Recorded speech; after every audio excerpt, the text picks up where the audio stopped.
네, 안녕하세요. 여러분의 무릎 건강을 책임지는 연세건후병원의 정호원 원장입니다. 오늘 이야기 나눠볼 주제는 관절염에 대해서입니다. 외래 진료를 보다 보면 많은 관절염 환자분들이 왜 이런 치료를 받아야 되고 어떻게 치료를 해야 되는지 많이 궁금해들 하시는 것들에 대해서 좀 간단하게 이야기 나눠보려고 합니다.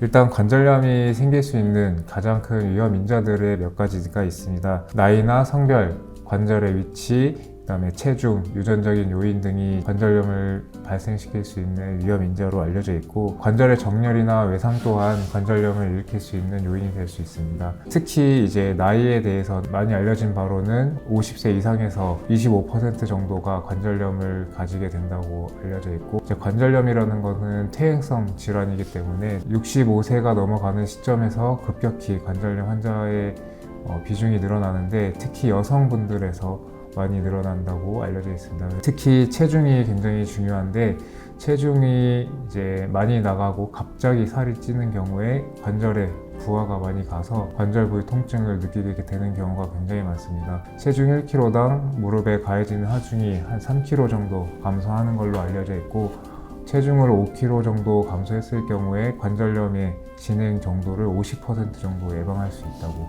합니다.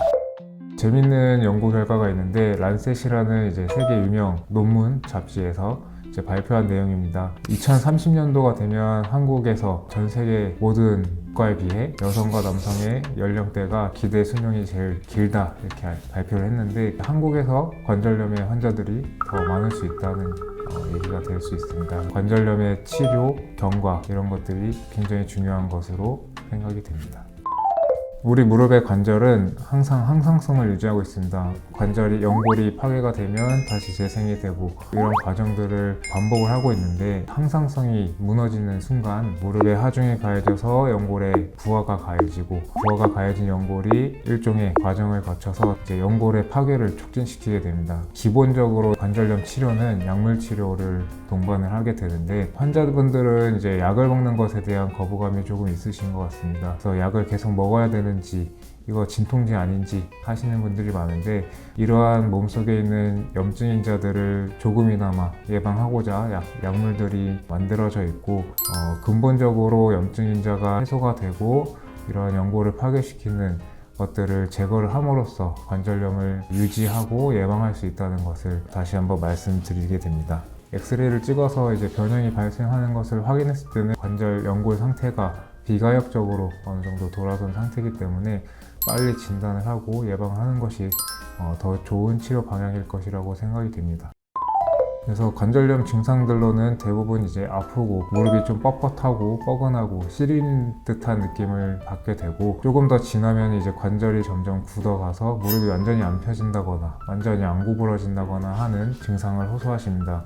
그리고 간혹 가다가 걷는데 무릎에 힘이 빠지거나 휘청거리는 등의 증상도 호소하실 수 있습니다. 이런 증상이 있을 때는 병원에 내원하셔서 엑스레이와 진단을 받아보시는 것을 권유드립니다. 그래서 관절염의 치료 목적은 크게는 통증 완화, 기능 개선이 있을 수 있습니다. 또 한 가지는 변형을 예방하고 관절 구축을 막아주는 것이 치료 과정에 들어가고, 궁극적으로는 삶의 질을 개선시키는 데 목적이 있습니다. 무릎이 아프고 관절이 잘 안 움직여서 계단을 걷거나 등산을 하는 것, 평지를 걷는 것조차 하기 힘들어진다면 삶의 질이 많이 떨어질 것입니다. 관절염 치료는 노화에 의한 피할 수 없는 병이기 때문에 삶의 질을 개선시키고 하루하루 조금 행복하게 사는 데 그 목적이 있다고 볼 수 있습니다.